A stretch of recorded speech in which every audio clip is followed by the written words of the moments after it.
faleminderit. Ratë parë duhet të nënvizoj faktin që ashtu si kundër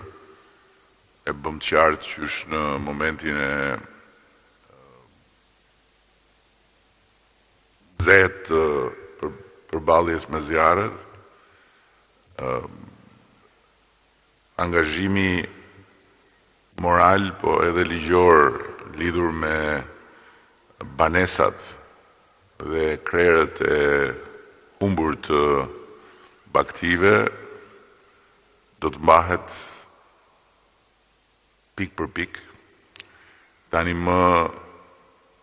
është inventari i plot dhe të gjithë ata të cilët kanë humbur banesat apo krerë baktish duhet të jenë të qetë për faktin që me kalimin e aktit normativ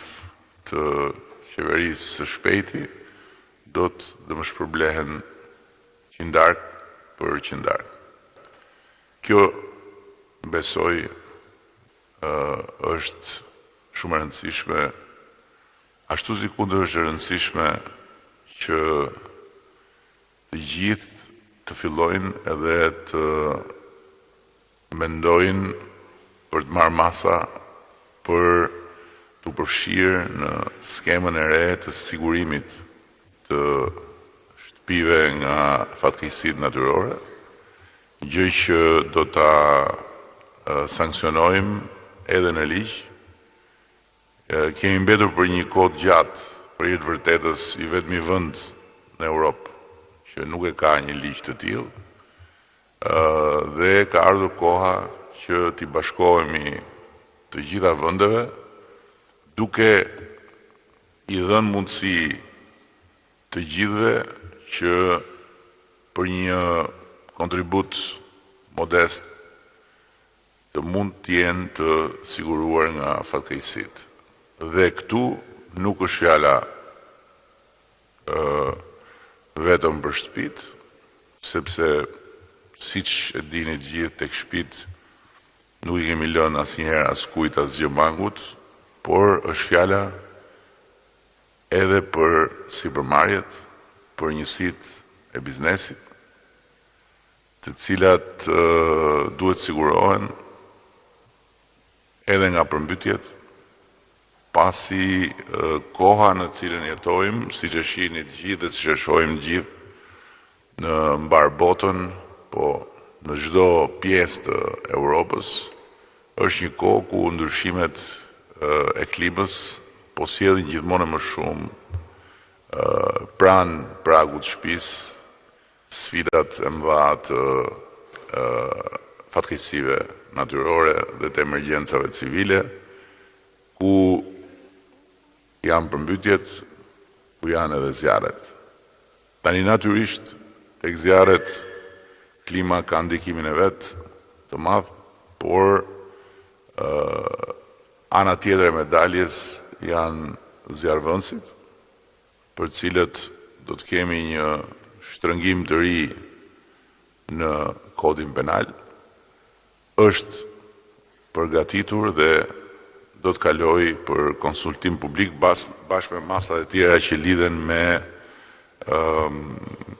të gjithë aktivitetet e palishme në dëm të territorit, në dëm të pronës publike apo private, dhe me çdo lloj ndërtimi të palishëm. Së dyti, dua të nënvizoj faktin që, siç e kam thënë dhe më parë, por siç edhe kam shpjeguar në përcaktimin e prioriteteve të Ministrisë Brendshme dhe të Ministres së Brendshme, zjarfikset do të kalojnë në një nivel tërësisht tjetër vëmendje, trajtimi dhe mbështetje. Kjo do të thotë që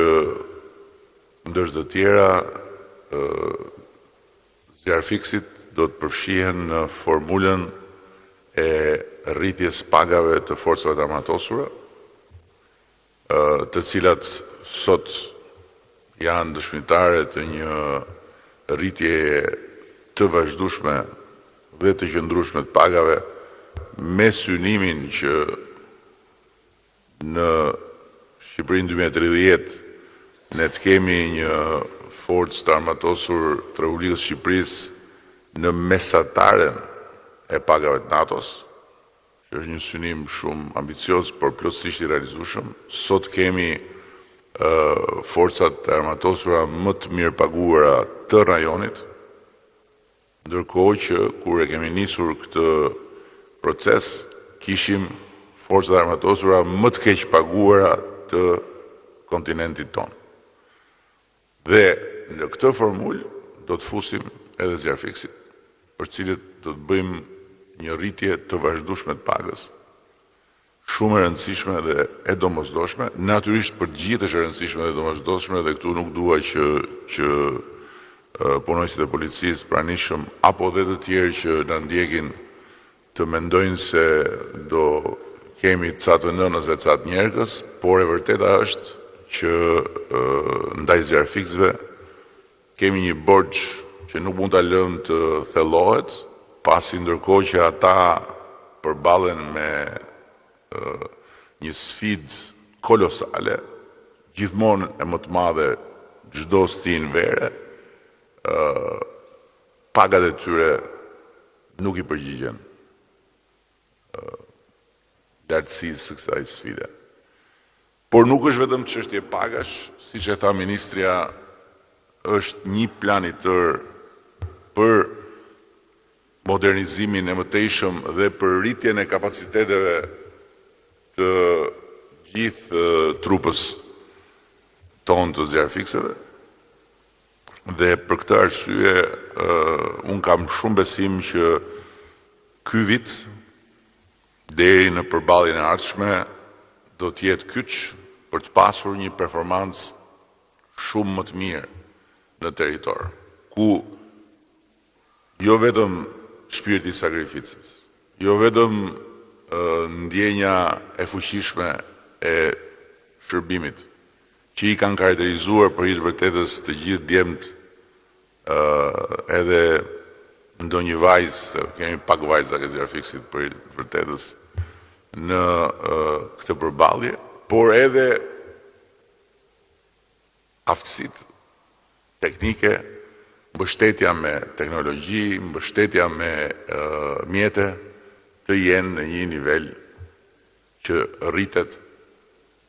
vit pas viti. Sigurisht që është e pakrahasueshme sot me çfarë ishte kur ne kemi filluar gjitha këto përpjekje, edhe situata e mjeteve, edhe situata deri dhe situata e veshjeve. Ju kujtohet fare mirë se me çfarë niveli mbështetje në këtë aspekt kemi përballur emergjencat e viteve të para, kur mundësitë tona financiare ishin shumë të kufizuara, kur kishim shumë borxhe për të larë dhe kishim shumë gropa për të mbushur. Sot kemi dalë nga gropat. Sot nuk kemi borxhe të pravambetura për t'i larë të shkuarës së mallkuar që trashëguam, dhe sot ekonomia dhe rritja e të ardhurave na japin mundësi që të kthejmë më shumë në drejtim të atyre që i shërbejnë atë dheut në radhë parë, dhe në radhë parë pastaj atyre që ndër shërbyset atë dheut janë në frontet më të vështira dhe në frontet ku rrezikohet edhe jeta e njerëzve. Përtej zjarfiksve dhe forcave këtu të pranishme që për hir të vërtetës kanë bërë një punë të jashtëzakonshme, edhe në këtë vit të vështirë, ka qenë viti më i vështirë që kemi pasur. Edhe ka qenë viti më i vështirë edhe për Europën, edhe për gjithë vendet tona fqinje rreth e rrotull. Është e domosdoshme ajo që tha Ministri i Pushtetit Vendor, dhe kjo është një nga detyrat e tij, që të përfshihet në këtë proces përgatitje qysh tani gjithë pjesat civile në qendër dhe në territor. Ne kemi filluar të punojmë për një reformë të prefekturave, por në të njëjtën kohë kjo kërkon jo thjesht angazhimin dhe fuqizimin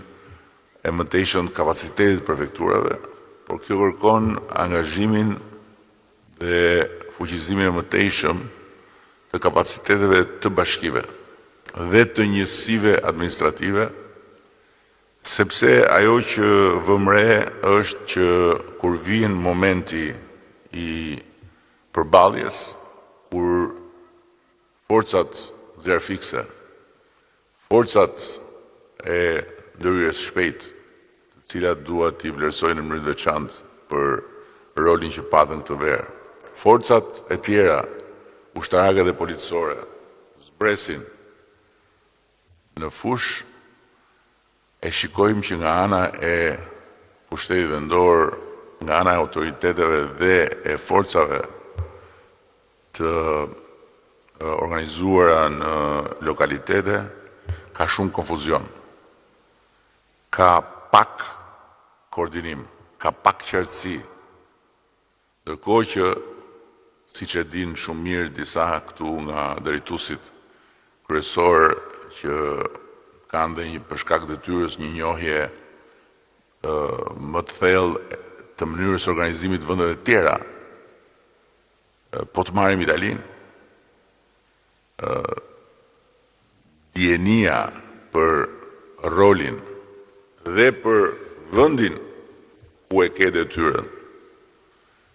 duke qenë një përfaqësues i forcave civile në territor, në rast fatkeqësie natyrore, është e plot qysh në ditën kur ka diell. Pra, kemi nevojë të rrisim këto kapacitete dhe kemi nevojë të forcojmë këtë koordinim. E din mirë drejtuesit këtu, të forcave armatosura apo të policisë, se sa shumë janë nën presionin e stresit të përfaqësuesve të pushtetit lokal që fillojnë me telefona edhe fillojnë me klithma alarmi në një panik i cili shpjegohet me faktin që gjenden të papërgatitur. Nga ana tjetër, Ministria e Brendshme duhet të përgatitet që të ketë një hartë të qartë të përditësuar të gjithë shpërndarjes forcave dhe të gjitha situatave që janë në territor. Dhe emergjencat civile nga ana tjetër duhet të jenë në gjendje që t'i ofrojnë të gjithë atyre që janë të angazhuar në territor këtë pasqyrë informacioni që të gjithë ta dinë që nëse helikopteri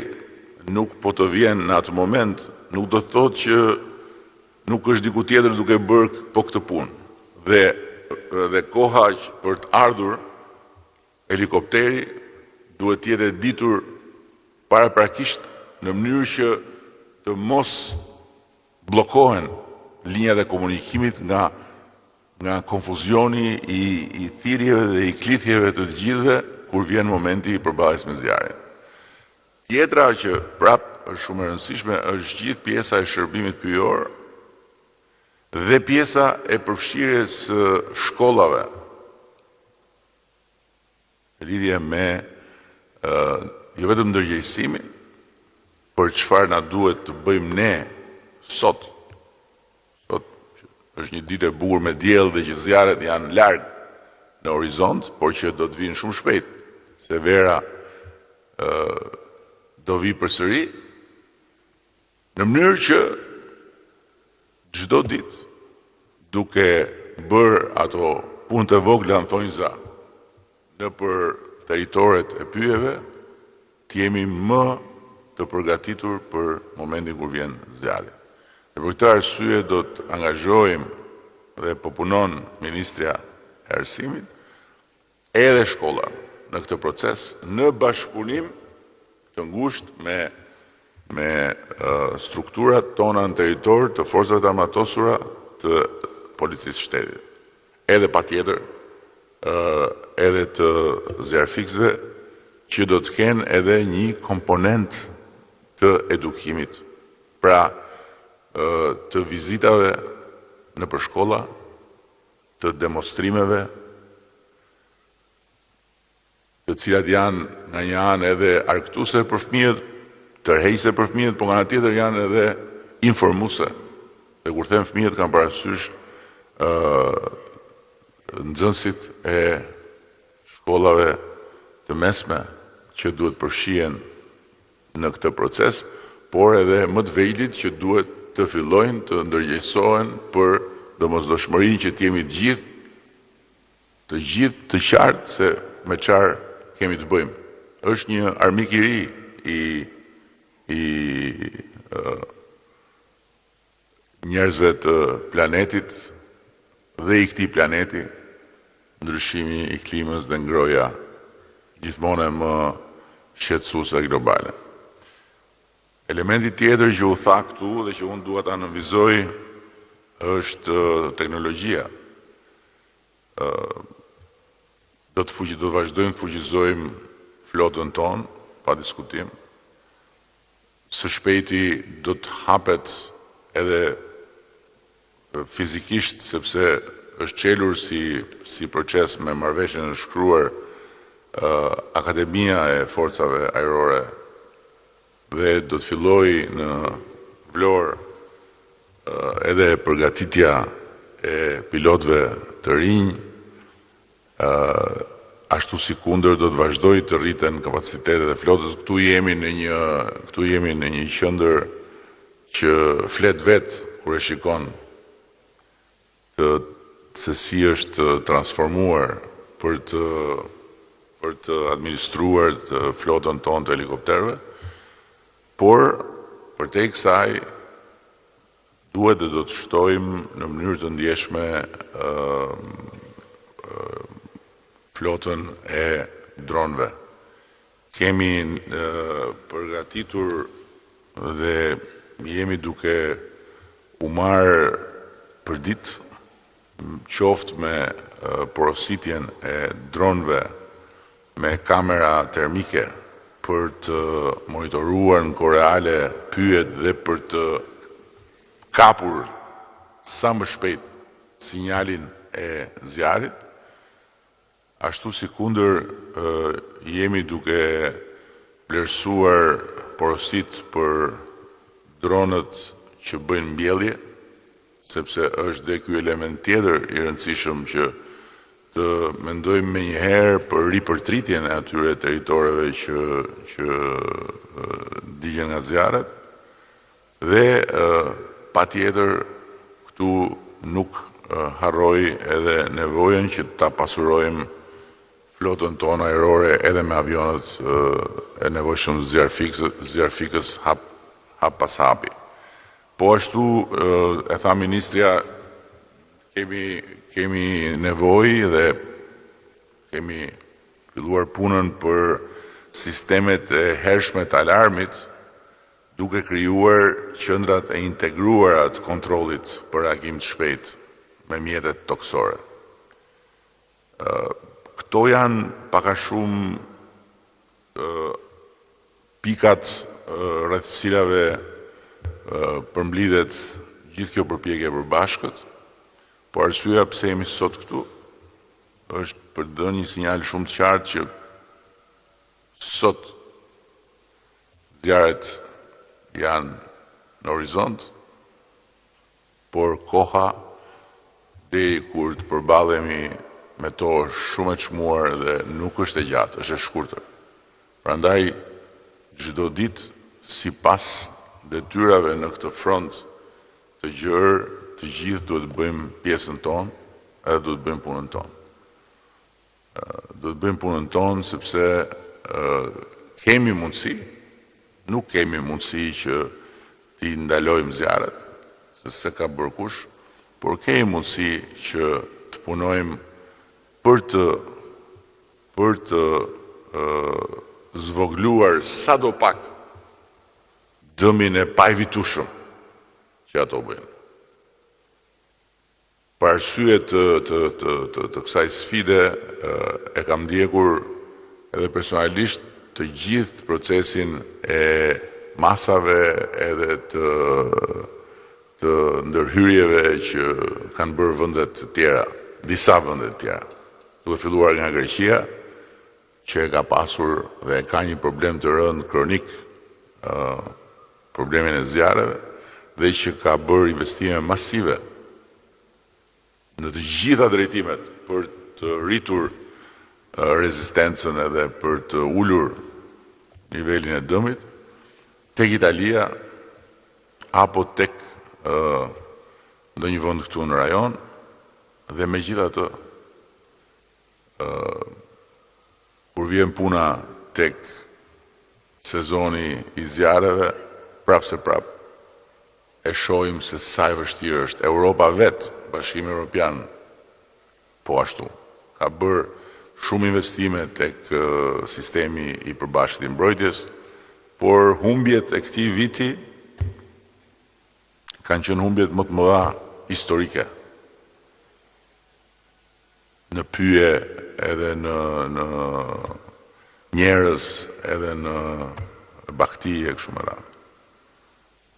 Është një luftë e vërtet që kërkon shumë durim edhe kërkon shumë forcë. Ndërkohë që teknologjia vazhdon të prodhojë dron inteligjent me kapacitete të rritura për të kapur më shpejt sinjalin. Në mbyllje dua të bëj një vlerësim të posaçëm për Policinë e Shtetit. Do të bëj një vlerësim të posaçëm për Policinë e Shtetit për faktin që në këtë sezon më shumë dhe më mirë se sa në të gjithë sezonat e tjera, edhe pse ishte sezoni më i vështirë,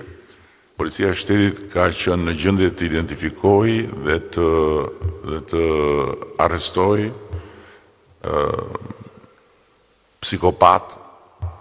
dhe kriminal që vën zjarre. Dhe besoj shumë që fakti që ky sezon solli kaq përmirësim në këtë aspekt, edhe këtu kemi një hapësirë për të rritur forcën goditëse të Policisë së Shtetit, për të rritur kapacitetet për parandalim, pikërisht duke bërë që sot një punë operative në territor për të identifikuar personat potencialisht të rrezikshëm. Sepse këta që vën zjarre, siç duket, kanë edhe disa karakteristika të veçanta si personalitete. Ndërkohë që kemi bërë një ndërhyrje ligjore shumë të rëndësishme që aty ku vihet zjarr do të ndalohet çdo lloj leje ndërtimi për 30 vjet. Pra nëse një territor i cili është i, si thua, haporex për të ndërtuar, digjet, për 30 vjet aty nuk do jepet leje ndërtimi. Që ta kenë të qartë gjithë që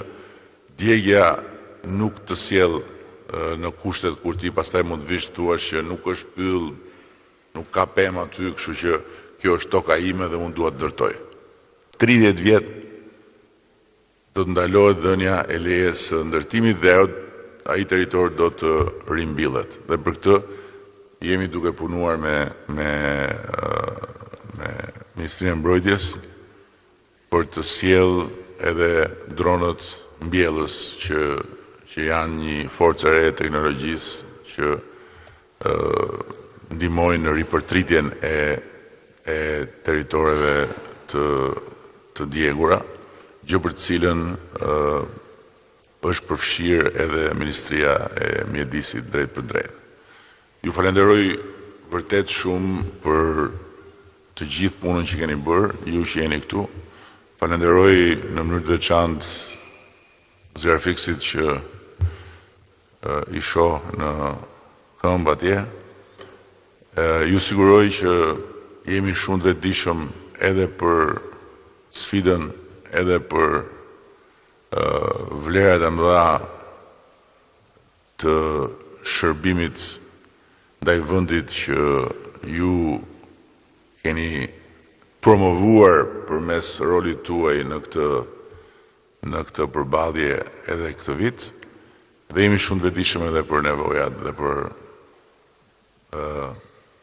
mungesat që duhet plotësojmë, që ju të ndjeni edhe më mirë dhe ta bëni punën me edhe më shumë motivim, duke u ndjerë në radhë parë të vlerësuar edhe të respektuar deri në fund për këtë sakrificë, dhe natyrisht që përtej të gjithave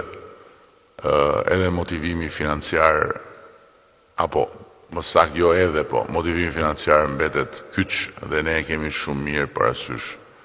Kështu që Zjarfiksve u them Zoti ju bekoft,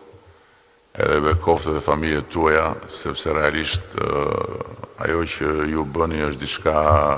e jashtëzakonshme. Gjë të cilën e them me gjithë zemër edhe për gjitha forcat e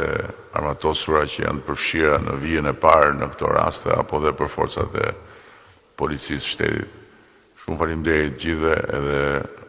me kurajo edhe me vullnet do të bëjmë pa diskutim çdo ditë më shumë, çdo ditë më mirë. Faleminderit.